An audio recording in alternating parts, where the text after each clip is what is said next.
শ্ৰদ্ধাৰ শিক্ষাগুৰুসকল আন এটা ভিডিঅ'লৈ আপোনালোকৰ মাজলৈ আহিলোঁ। আজি মই 2027 চনৰ লোকপিয়লৰ ওপৰত কেইটামান কথা পাতিম। প্ৰথমে আমি আলোচনা কৰিম এই 2027 চনৰ লোকপিয়ল কেতিয়া আৰম্ভ হ'ব, কেনেদৰে আৰম্ভ হ'ব, কোন কোন নিয়োজিত হ'ব আৰু নিয়োজিত হোৱাসকলৰ পাৰিতোষিক কিমান হ'ব। তো আহক আমি দেৰি নকৰি ভিডিঅ'টো ষ্টাৰ্ট কৰোঁ। চেন্সাছ 2021 চনৰ লোকপিয়ল। 2021 চনৰ লোকপিয়ল আচলতে 2027 চনত কিয় পাতিবলগীয়া হ'ল ইয়াৰ বিষয়ে মই অলপ আলোচনা কৰি আছোঁ যে 2021 চনৰ লোকপিয়ল কিয় অনুষ্ঠিত নহ'ল। ইয়াৰ নিশ্চয় এটা ৰিজন আছে যে 2021 চনৰ আমি জানোৱে সকলোৱে যে কোভিড-19 মহামাৰীৰ বাবে সমগ্ৰ দেশত বহু কাম কাজ স্থগিত হৈছিল। সেইবাবেই 2021 চনৰ লোকপিয়ল অনুষ্ঠিত কৰিব পৰা নগ'ল আৰু ইয়াক পিছলৈ স্থগিত ৰখা হয়। আচলতে আমি জানো যে প্ৰত্যেক 10 বছৰৰ মূৰে মূৰে ভাৰতবৰ্ষত লোকপিয়ল হয়। তো আমাৰ যেহেতু 2011 চনত হৈছিলে আগৰবাৰ 2011 চনৰ পৰা 10 বছৰ এড কৰিলে আমি 2021 চনত লোকপিয়ল হ'ব লাগিছিলে, কিন্তু আমি কোভিডৰ বাবে 2021 চনৰ লোকপিয়লৰ পৰা বাদ পৰি গ'লোঁ আৰু 2021 চনৰ কোভিডৰ সময়তে ঘোষণা কৰা হৈছিল যে আমি 2021 চনৰ লোকপিয়ল আমি 2027 চনলৈ স্থগিত ৰাখিছোঁ। 2027 চনত আমি লোকপিয়ল অনুষ্ঠিত কৰিম। তো সেই হিচাপে 2027 চনত লোকপিয়ল অনুষ্ঠিত হ'ব। আমি প্ৰথম অৱস্থাত এটা কথা জানি লওঁ যে লোকপিয়ল বা চেন্সাছ কি। আমি সকলোৱে কম বেছি পৰিমাণে এইটোৰ বিষয়ে অৱগত, তথাপি মই একবাৰ ৰিকল কৰি লৈছোঁ যে লোকপিয়ল হৈছে চৰকাৰে দেশৰ প্ৰতিজন নাগৰিকৰ জনসংখ্যা, বয়স, লিংগ, শিক্ষা, পেছা, প্ৰফেশ্যন, ভাষা, ধৰ্ম, বাসস্থান আদি তথ্য সংগ্ৰহ কৰাৰ এক বৃহৎ ৰাষ্ট্ৰীয় সমীক্ষা। সাধাৰণতে আমি জানো যে ভাৰতৰ প্ৰতি 10 বছৰৰ মূৰে মূৰে লোকপিয়ল অনুষ্ঠিত হয়। যোৱাটো বছৰ আমাৰ লোকপিয়ল আমাৰ অনুষ্ঠিত হৈছিল 2011 চনত আৰু 2011 চনৰ পৰা যদি আমি 10 বছৰ এড কৰি লওঁ তেতিয়াহ'লে আমাৰ পিছৰটো লোকপিয়ল হ'ব লাগিছিল 2021 চনত, কিন্তু 2021 চনত আমাৰ কোভিডৰ কাৰণে আমাৰ লোকপিয়ল পিছুৱাই গৈ আমাৰ 2027 আহি গ'ল। তো আহক আমি নেক্সট ষ্টেপলৈ আগবাঢ়োঁ। ভাৰত চৰকাৰে তেতিয়াই ঘোষণা কৰিছিলে যেতিয়া আমাৰ কোভিড মহামাৰী চলি আছিলে যে আমি পৰৱৰ্তী লোকপিয়ল 2027 চনত অনুষ্ঠিত হ'ব বুলি তেওঁলোকে ঘোষণা কৰিছিলে। আৰু এইবাৰ প্ৰথমবাৰৰ বাবে আপোনালোকে জানিবলৈ পাই সুখী হ'ব যে প্ৰথমবাৰৰ বাবে আমাৰ কি হ'ব, ডিজিটেল পদ্ধতি ব্যৱহাৰ কৰা হ'ব, মোবাইল এপৰ জৰিয়তে তথ্য সংগ্ৰহ কৰা হ'ব আৰু ছেল্ফ এনুমাৰেশ্যনৰ সুবিধাও থাকিব। আমাৰ স্বগণনাৰ সুবিধাও এইবাৰ আমাক দিয়া হ'ব। আমাৰ 2027 চনৰ যিটো লোকপিয়ল হ'ব এইটো লোকপিয়লত। এতিয়া কথা হ'ল যে আমি লোকপিয়ল 2027 কেতিয়া আৰম্ভ হ'ব। আমি জানিছোঁ যে 27ত ষ্টাৰ্ট হ'ব, কিন্তু 27ত কেতিয়া ষ্টাৰ্ট হ'ব আৰু কেইটা ফেজত হ'ব এই বিষয়ে অলপ জানিম। যে আমি লোকপিয়ল 2027 আৰম্ভ হ'ব দুটা ফেজত। ইতিমধ্যে আমাৰ নটিফিকেশ্যন এখন আহিছে চেন্সাছৰ ফালৰ পৰা যে প্ৰথম পৰ্যায় হ'ব আমাৰ হাউচ লিষ্টিং আমাৰ আৰম্ভ হ'ব 2026 চনৰ পৰা ষ্টাৰ্ট হ'ব। 2026 চনৰ এপ্ৰিলৰ পৰা ষ্টাৰ্ট হ'ব আমাৰ হাউচ লিষ্টিংটো। এতিয়া ইয়াৰ পিছত হাউচ লিষ্টিং কি মই অলপ ডিটেইলছত আলোচনা কৰিম। আৰু দ্বিতীয় পৰ্যায় আমাৰ ছেকেণ্ড ফেজ যিটো হ'ব, দ্বিতীয় পৰ্যায়টো আমাৰ পপুলেশ্যন এনুমাৰেশ্যন আৰম্ভ হ'ব। এইটো আৰম্ভ হ'ব আমাৰ 2027 চনত। এতিয়া আহক আমি প্ৰথমে জানি লওঁ যে হাউচ লিষ্টিং মানে কি, যে প্ৰথম পৰ্যায় যিটো আমাৰ অনুষ্ঠিত হ'ব, প্ৰথম পৰ্যায়ত আমাৰ কি কি কাম কৰিবলগীয়া আছে। হাউচ লিষ্টিং মানে কি আপোনালোকে অলপ জানিব যে হাউচ লিষ্টিং হৈছে প্ৰতিটো ঘৰ, বাসগৃহ আৰু ব্যৱহৃত অট্টালিকাৰ তথ্য সংগ্ৰহ কৰাৰ প্ৰথম পৰ্যায়। এইটো আমাৰ থাকিব কেৱল হাউচ আমাৰ ঘৰবোৰৰ তথ্য সংগ্ৰহ কৰাৰ প্ৰথম পৰ্যায়। আৰু এই পৰ্যায়ত গণনাকাৰীয়ে কি কৰিব, ঘৰলৈ গৈ তলৰ তথ্যসমূহ সংগ্ৰহ কৰিব। এই যে তলৰ তথ্যবিলাক চাই আছে, 1 নম্বৰত তেওঁলোকে ঘৰৰ নম্বৰ আৰু ঠিকনা সংগ্ৰহ কৰিব। তাৰপিছত ঘৰৰ কিমান পৰিয়াল আছে, পৰিয়ালৰ সদস্যৰ সংখ্যা তেওঁলোকে কি কৰিব, তথ্য সংগ্ৰহ কৰিব। ঘৰৰ ধৰণ কেনেকুৱা, কেঁচা নে পকা না আধা পকা, এইখিনি তেওঁলোকে তথ্য সংগ্ৰহ কৰিব। তাৰপিছত খোৱাপানীৰ উৎস কি, এই খোৱাপানীৰ উৎস কি সেইটো তেওঁলোকে গণনাকাৰীসকলে কি কৰিব, তথ্য সংগ্ৰহ কৰিব। শৌচালয়ৰ সুবিধা আছে নে নাই, আৰু যদি আছে কেঁচা নে পকা, এই গোটেইখিনি তেওঁলোকে তথ্য সংগ্ৰহ কৰিব। তাৰপিছত বিদ্যুৎ সংযোগ আছে নে নাই,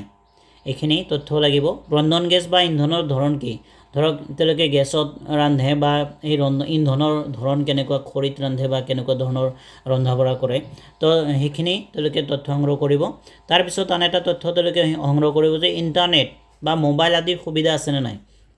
ইয়াৰ পিছত থাকিব অন্যান্য মৌলিক সুবিধাসমূহ, যেনেকুৱা ধৰক গাড়ী আছেনে নাই, 4 চকীয়া বা 2 চকীয়া, এনেকুৱা ধৰণৰ তথ্য আমাৰ প্ৰথম যিটো পৰ্যায় হ'ব ফাৰ্ষ্ট ফেজত আমাৰ যিটো হ'ব সেইটো আমাৰ থাকিব যে হাউচ লিষ্টিং। এই হাউচ লিষ্টিঙৰ আমাৰ এই গোটেইখিনি তথ্য আমাৰ যি গণনাকাৰী থাকিব গণনাকাৰীসকলে এনুমাৰেটৰসকলে কি কৰিব সংগ্ৰহ কৰিব ইয়াৰ মূল উদ্দেশ্য এইটোৱে যে আমি এই যে ফাৰ্ষ্ট লিষ্টিংটো আপোনালোকে গম পাইছে যে ফাৰ্ষ্ট লিষ্টিঙত আমাৰ কি হ'ব ফাৰ্ষ্ট ফেজত আমাৰ কি হ'ব যে হাউচ লিষ্টিং হ'ব হাউচ লিষ্টিঙত আচলতে কৰাৰ মেইন উদ্দেশ্যটোৱে হৈছে আমাৰ দেশৰ সকলো ঘৰ আৰু বাসস্থানৰ সঠিক তথ্য আমাৰ চৰকাৰে সংগ্ৰহ কৰিব ফাৰ্ষ্ট ফেজ যোৱাৰ পিছত আমাৰ ষ্টাৰ্ট হ'ব ছেকেণ্ড ফেজ আৰু ছেকেণ্ড ফেজত আমাৰ কি হ'ব যে পপুলেশ্যন এনুমাৰেশ্যন হ'ব জনসংখ্যা গণনা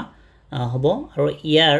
কি কৰিব পপুলেশ্যন এনুমাৰেশ্যন হৈছে প্ৰতিজন ব্যক্তিৰ তথ্য সংগ্ৰহ কৰাৰ মূল পৰ্যায় আৰু এই পৰ্যায়ত কি কৰিব যে এই সময়ত এনুমাৰেটৰসকলে প্ৰতিজন সদস্যৰ বিষয়ে তথ্য সংগ্ৰহ কৰিব ইয়াৰ আগতে আমাৰ যেনেকৈ হাউচৰ বিষয়ে তথ্য সংগ্ৰহ কৰিছিলে ঘৰবোৰৰ বিষয়ে তথ্য সংগ্ৰহ কৰিছিলে এতিয়া কি কৰিব প্ৰতিজন ব্যক্তিৰ বিষয়ে তথ্য সংগ্ৰহ কৰিব প্ৰতিজন সদস্য আমাৰ পৰিয়ালত কিমান সদস্য আছে আৰু প্ৰত্যেকজন সদস্যৰে ইণ্ডিভিজুৱেলি তেওঁলোকৰ এই তলত উল্লেখ কৰা এই তথ্যসমূহ কি কৰিব তেওঁলোকে সংগ্ৰহ কৰিব যেনেকুৱা সদস্যজনৰ নাম কি পৰিয়ালৰ মুৰব্বীৰ সৈতে তেওঁৰ সম্পৰ্ক কি লিংগ বয়স কিমান বৈবাহিক অৱস্থা মেৰিটেল ষ্টেটাছ কি শিক্ষাগত অৰ্হতা তেওঁৰ এডুকেশ্যনেল কোৱালিফিকেশ্যন কি তেওঁৰ প্ৰফেশ্যন কি মাতৃভাষা কি জন্মস্থান ক'ত তাৰপিছত বিশেষভাৱে সক্ষম যদি লোক আছে ডিসেবিলিটি যদি আছে তেতিয়াহ'লে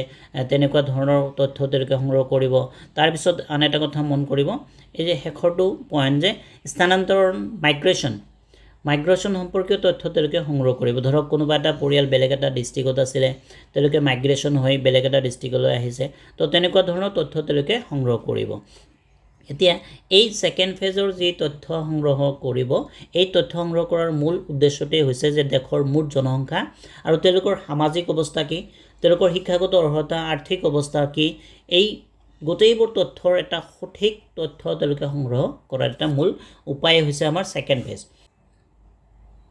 লোকপিয়ল আমাৰ অনুষ্ঠিত হ'ব 2027ত এই লোকপিয়ল অনুষ্ঠিত কেনেদৰে হ'ব এই বিষয়ে আমি অলপ জানো যে লোকপিয়ল এইবাৰ চাব যে আমাৰ কি হ'ব ডিজিটেল পদ্ধতিৰে আমাৰ তথ্য সংগ্ৰহ কৰিব এবাৰ ডিজিটেল পদ্ধতিৰে তথ্য সংগ্ৰহ কৰিব আৰু মোবাইল এপৰ ব্যৱহাৰো আমাৰ থাকিব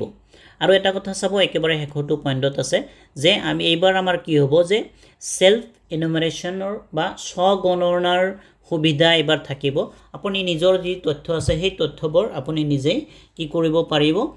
এটা ৱেবছাইট আছে আমাৰ সেন্সাছৰ সেই সেন্সাছৰ ৱেবছাইটত গৈ আপুনি নিজে সেই তথ্যবোৰ কি কৰিব পাৰিব দাখিল কৰিব পাৰিব এতিয়া সেলফ এনুমাৰেশ্যনৰ বাবে সাধাৰণ নাগৰিকৰ বৰ্তমানৰ কোনো পৃথক মোবাইল এপ দিয়া হোৱা নাই সেলফ এনুমাৰেশ্যন কেৱল চৰকাৰী অনলাইন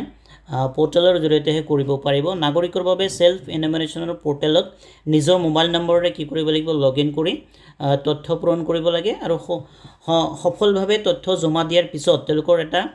SEID বুলি কয় SEID সেলফ এনুমাৰেশ্যন ID এটা থাকিব সেই আইডিটো এটা ক্ৰিয়েট হ'ব সেই আইডি যেতিয়া ক্ৰিয়েট হোৱাৰ পিছত যেতিয়া আপোনাৰ ওচৰত কোনো এনুমাৰেটৰ ঘৰলৈ আহিব আহি কেনে আপোনাক সুধিব তেতিয়াহ'লে আপুনি তেওঁ তথ্য সংগ্ৰহ কৰাৰ বাবে তেওঁ সুধিব আৰু তেতিয়া আপুনি নিজেই ক'ব লাগিব যে মই কি কৰিছোঁ মোৰ সেলফ এনুমাৰেশ্যন ইতিমধ্যে পোৰ্টেলৰ জৰিয়তে মই কি কৰিছোঁ সাবমিট কৰিছোঁ আৰু এই সেলফ এনুমাৰেশ্যনৰ যিটো ID থাকিব এটা ID ক্ৰিয়েট হ'ব সেই আইডিটো আপুনি তেওঁলোকক অৱগত কৰিব লাগিব আৰু গণনাকাৰী কি কৰিব সেই আইডিটো লৈ তেওঁলোকে নিজে সেই তথ্যখিনি ৱেবছাইটৰ পৰা সংগ্ৰহ কৰিব পাৰিব এতিয়া যেটো আমাৰ গণনাকাৰী এটা এপছ আছে আমাৰ সেলফ এনুমাৰেশ্যনৰ কাৰণে এটা এপছ দিয়া হৈছে কিন্তু এই এপছটো এতিয়ালৈকে কোনো সাধাৰণ নাগৰিকৰ বাবে ওপেন হোৱা নাই যে এই যে মোবাইল এপ এটা আছে যে হাউচ লিষ্টিং আৰু হাউচিং সেন্সাছ মোবাইল এপ এই এপটো কেৱল অনুমোদিত এনুমাৰেটৰ যিসকল থাকিব সেইসকলৰ বাবেহে দিয়া হৈছে বিষয় কৰ্মচাৰীৰ বাবেহে সাধাৰণ নাগৰিকৰ বাবে এই এপটো ব্যৱহাৰ কৰিবলৈ দিয়া হোৱা নাই সাধাৰণ নাগৰিকে কি কৰিব নিজৰ সেন্সাছৰ যি পোৰ্টেল এটা ৱেবছাইট থাকিব সেই পোৰ্টেলত গৈ নিজৰ যি সেলফ এনুমাৰেশ্যন থাকিব সেইটো স্বগণনা নিজে সাবমিট কৰিব পাৰিব এতিয়া আহো যে কোনে নিয়োজিত হ'ব এই লোকপিয়ল 2027ত এই লোকপিয়লত কোনে নিয়োজিত হ'ব আমি জানো যে ইয়াতে শিক্ষক শিক্ষয়িত্ৰীসকল নিয়োজিত হ'ব বিভিন্ন চৰকাৰী কৰ্মচাৰী থাকিব এনুমাৰেটৰ থাকিব আৰু সুপাৰভাইজাৰ থাকিব এনেকুৱা ধৰণৰ কৰ্মচাৰীসকলে কি কৰিব আমাৰ লোকপিয়লত নিয়োজিত হ'ব আৰু এই লোকপিয়লত যিসকলে নিয়োজিত হ'ব তেওঁলোকৰ কাৰণে বিশেষ পাৰিতোষিকৰ ব্যৱস্থা কৰা হৈছে আহক আমি জানিলোঁ যে কেনেকুৱা ধৰণৰ পাৰিতোষিক তেওঁলোকে লাভ কৰিব এতিয়া পাৰিতোষিক কিমান পাব আসলতে এনুমাৰেটৰ বা সুপাৰভাইজাৰৰ বাবে পাৰিতোষিক প্ৰায় 25000 চূড়ান্ত চৰকাৰী নিৰ্দেশনা অনুসৰি দিয়া হৈছে এটো আপোনালোকে যেটো নোটিফিকেশন আছে এতে চাব যে দুটা ফেজ হ'ব ফেজ 1 আৰু ফেজ 2 ফেজ 1 ত আপোনালোকে যেসকলে হাউস লিস্টিং আৰু হাউসিং সেন্সাস HLO যেটো ফাৰ্স্ট ফেজত হ'ব এটোৰ কাৰণে 9000 টকা পাব আৰু সেকেন্ড ফেজ যেটো হ'ব পপুলেশন সেন্সাস ব্যক্তিৰ তথ্য সংগ্ৰহ কৰা PE বুলি ক'ব যাক শৰ্ট ফৰ্মত তাৰ বাবে পাব 16000 মুঠ তেওঁলোকে কি পাব 25000 এটা তেওঁলোকে পাৰিতোষিক হিচাপে লাভ কৰিব তো আশা কৰো ভিডিওটো ভাল লাগিল ধন্যবাদ থাকিল ছাৰ বাইদেউসকললৈ